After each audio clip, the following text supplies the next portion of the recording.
Hey, more of the same.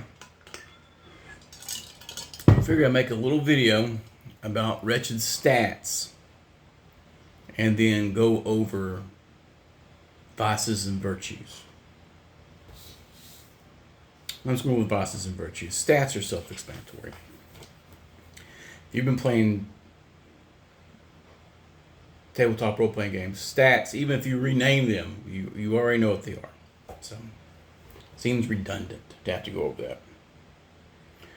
Um, but they don't use regular alignment in the Wretched verse. In Wretched game, you're playing an anti-hero. You're a douche. And you pick one of the 7 vices. So the easiest is wrath. We get it. Most of us are angry. If you're not angry, you're not paying attention. But they add an optional rule, which is a boon, and then you have a bane. And your bane is mandatory. It's with all the vices. And with wrath, you're just short-tempered. So you're angry, aggressive, prone to get in fights. Pretty much your standard adventurer. So if you're new to Wretched and you just want to play a loudmouth ne'er-do-well, then wrath is the default. But in any confrontation, you're supposed to roll against your wits. And I think wits are the most important stat in the entire layout for Wretched. Maybe a little too much so. Because you're always rolling against your wits to resist your innate urges. Right?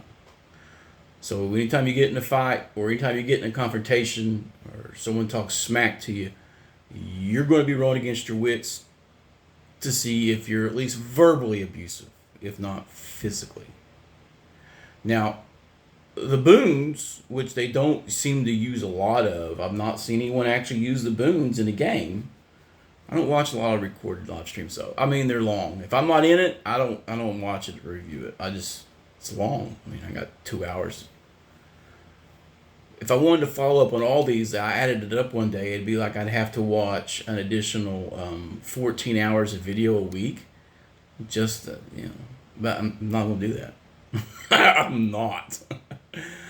But the boon for wrath is you could get, if it's an optional rule using, +1 on intimidation and stuff. Being a douche. Or it's okay. Now I printed these out so I can go over them real quick, so I wouldn't forget any. And the next one is greed. We all know what greed is.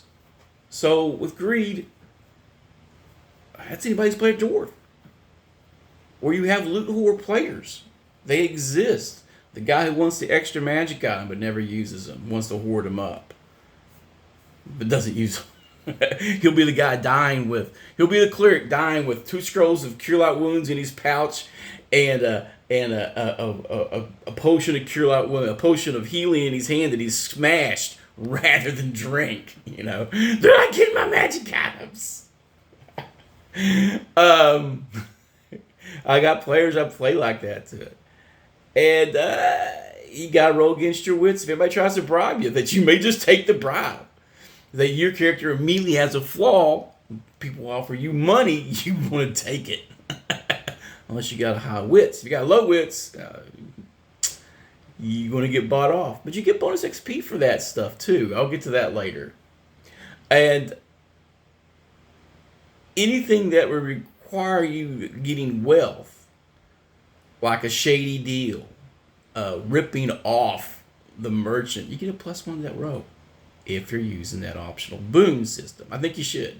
If you're going to play Wretched, just go balls deep into it, all the good and the bad. And I'll get to the virtues here in a few too. And then sloth, you're lazy. And a lot of us are lazy people. We don't want to admit it, but a lot of us have a lack of discipline in our lives. Or we just keep putting that off. We'll get to it. You could personify that in a character. I did that with a janitor. You got work order for that? I ain't doing it. Putting that, it's the union worker leaning on his shovel rather than working, watching other guys work. You need to do that right. I'll get to it. The Bane is yeah, -1 initiative. No big deal. They're lazy, slothful. The boons, anything that requires you to be, a little extra sedate and hang back, hide in shadows, long stakeouts, they're good at that. You get +1 to those rolls. Makes sense. Guy doesn't want to do anything. He's got problems sitting in the car drinking a cup of coffee on a stakeout. That does make sense. Here and there. It builds that synergy because you got caps on your skills at 5. You can only put 5 points in. Then everything else is synergy and stat bonus. All of it. So, pride. A lot of people have that. They don't want to admit it. They don't want to admit it. That's a sin. It's a vice. That is not a good thing to have too much pride. You got to have a little. Oh, you're a rug. But they're obsessed with themselves, so they're a little over the top. So you can try to play the Chad guy, the overconfident Chad, and it's an archetype, and it can work with a lot of professions and stuff. And a lot of us are prideful and don't want to admit it. But anything that is taken as a slight is going to run into a confrontation. So you roll against your wits again. You're rolling against your wits if you take anything as a possible slight, insulting your abilities or undermining your abilities. I'm not saying you're the best at the job, even if you're probably the worst pick. Let's be that. Now, the boon on that, which is optional, is anytime when you're in a leadership position or you're calling the shots, you get +1s. Pretty cool. Lust, let's get that. Let's be out there. That's it's a big one. It's a creepy one to roleplay sometimes. Everybody's had that barred guy at their table who wants to just roll to sleep with everything. He's lust. He could take that chaotic neutral off his sheet and just put, I'm lust personified. I'm a horn dog. I'm going to sleep my way through the universe. And the resisting seduction is going to be a -1. On the other side, when you're trying to be, persuasive or all the other stuff, or seductive, you're getting +1s. And that's not a bad thing. It just means, you're flirty. Using flirtation to your advantage. Everybody, let's be honest, it happens. Envy, I've not seen a lot of people do envy at all. And it's one that most people just don't like.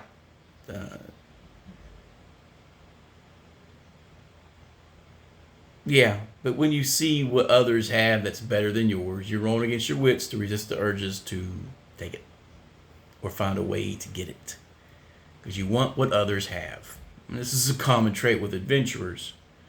But in the Wretched game, it can get you in a lot of trouble, I guess. In the real world, being envious is a path to not being happy. But the boon, I think, is more interesting. That playing a wretched bastard with envy, if you're using the optional boon, when you're trying to screw over someone else and it's going to result in lowering their reputation or harming them because you perceive them being better off, you get +1. So for whisper campaigns or being kind of a backbiter, political intrigue, envy is going to be high up there. Now gluttony, that's the one for all the junkies and everything else. But this is overindulgence. So if you have alcoholism or a drawback, having gluttony is going to just feed into your drawbacks. So you're going to be fucked up all the time. Yeah, I know my language. Just probably working on it. I don't give a shit. But yeah, being a glutton's an easy one. You eat too much, you drink too much, do too much drugs, you try to accumulate too much. But if you crave that stuff, it's a wits roll to resist the urge to indulge in it.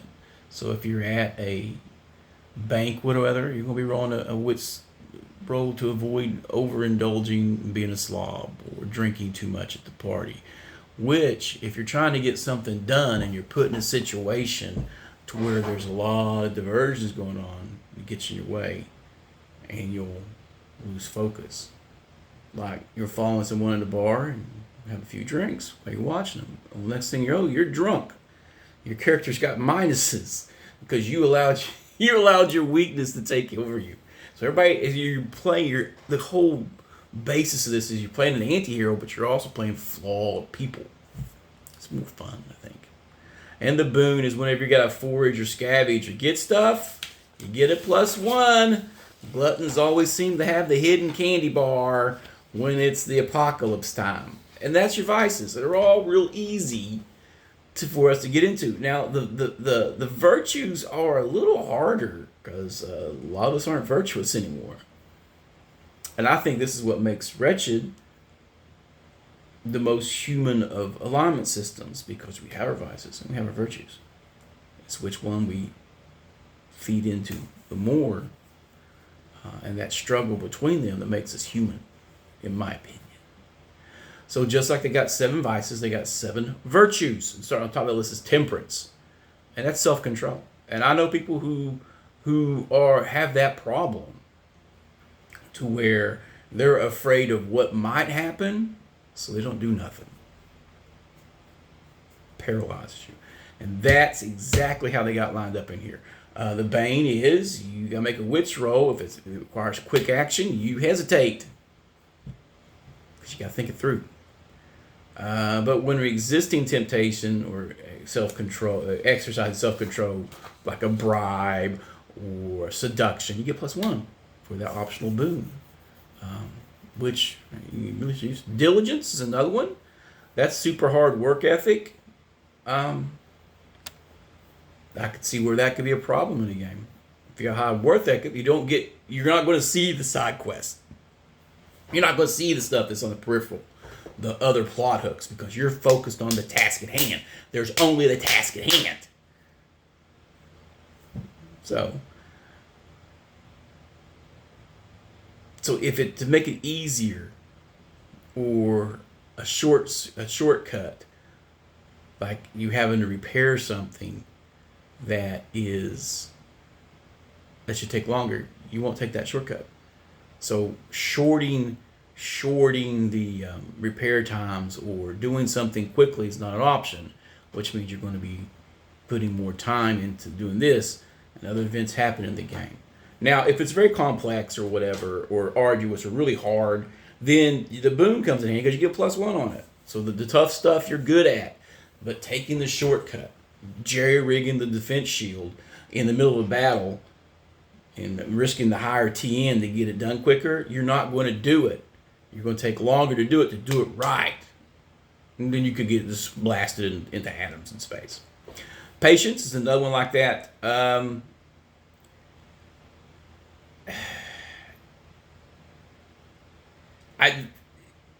Patient tabletop role players, I don't think that's possible. I don't think those exist. I've been in an all dwarf group once, and it seemed that we could do that because we had a different view of time. So we were like, I got an extra 10 years, you know. But most players don't have patience to let time go by. It's another one like diligence, that you got to make a wits check to wait it out. You're not going to not wait it out, to make rash actions. To do things quickly. You want to be more of the slow hand. I think elves would be a perfect example, where they live so much longer. They want to see everything go by slower. They just, and all those goblins are going to die off. They don't live very long anyway. So. But we're resisting provocation and maintaining your mantle of reserve. You know, they get +1 to those rolls. Most of these are just +1 bonuses as opposed to anything else. I printed this stuff off to remind myself. And the last one, no, it's not the last one. I'm backwards. Kindness. Now, that's what gets you killed in the Wretched verse. Just straight up. Even when you're going to get people are trying to take advantage of you got to roll wits roll to avoid doing the kind thing, taking care of the harm and the downtrodden. Your bleeding heart in the Wretched verse, I think, is going to slow down your game and get you killed. I could see how that would be a fun one to play. But when you're performing any kind of act of compassion or giving first aid to the guy that needs it or helping him, you're going to get +1s. And you could probably spin that in doing a kind act and then asking for a favor. You might be able to get an extra plus on getting stuff from the downtrodden or whatever, or kids. Humility. That's another one. It's being modest and respectful and stuff. And that's going to be hard in Wretched verse when everybody's a douchebag. So everybody's going to be treating you like dirt, and you're going to have to remain humble. That's going to be a hard one to pull off. But anytime you got to put yourself out there or to play up your party or to be the front man, you're going to throw wits to talk about it. Because you just rather come to me on my merit. I don't have to push, talk myself up. But when you're being selfless with others, you're going to get a +1 roll. So being genuine in that matter when you're RPing will give you a +1. A little synergy bonus just for being humble. You're not going to get a lot of awards that way. In charity, giving stuff away in a world where everybody's a greedy backbiter, that's going to be a rough one. And it's just basically your generous, selfless spirit. We know these people give you the shirt off their back. They never seem to have much because they're always giving it away. People take advantage of that. So you don't get that reputation inside the game because you'll bring in the con artists and stuff.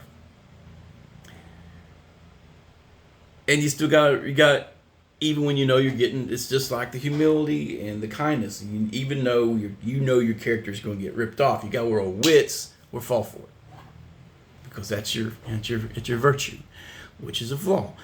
Your vice and your virtues are both flaws in a way, but they help you make a more human character, in my opinion. But whenever you're doing charity or selfless, you're getting +1 bonuses. Chastity, that's an easy one. I don't want to roleplay most of that stuff in the game. I just don't. It's just weird. So this one who just wants to stay chaste, save themselves from marriage, or just not be a pervert. Not being a pervert in a degenerate world gets you called names nowadays. We have that going on right now in reality. Now, if you go into a debauched future where everything's falling apart and it's in a big decline, it's even going to be harder because people are using that as barter or whatever. And the once you don't participate in the odd stuff that other people do, they take it personally, and you're the bad guy for not wanting to jump in an orgy. I mean. It's like, I don't even like talking to too many strangers in a day. I'm not going to jump in and just, no.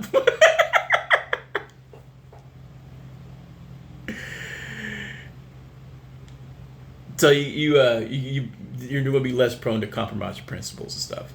But in any situation where you have to maintain that, like to maintain your integrity and not get used like a human ragdoll or whatever, get a +1 in that role. A lot of this is just rolls versus your wits, and they're all based on wits rolls. So if you're making your first character and you want to role play that up a bit, but you don't want to be hamstrung by it too much, you better put some points. Make sure your wits are up there. It's a little over the top. It's a little metagaming. You all do it a little bit. I get it, but that's a quick overview of the vices and virtues. Typically, you just run a vice, right, in a game. I like the vice plus virtue synergy. I'm not doing that with space. We're just going to make it gritty space western weird stuff. We're going to get weird. But heroes, vigilantes, oh, definitely. Vice and virtue. It's a must in my opinion. So I'm going to run Wretched Space, just the vice.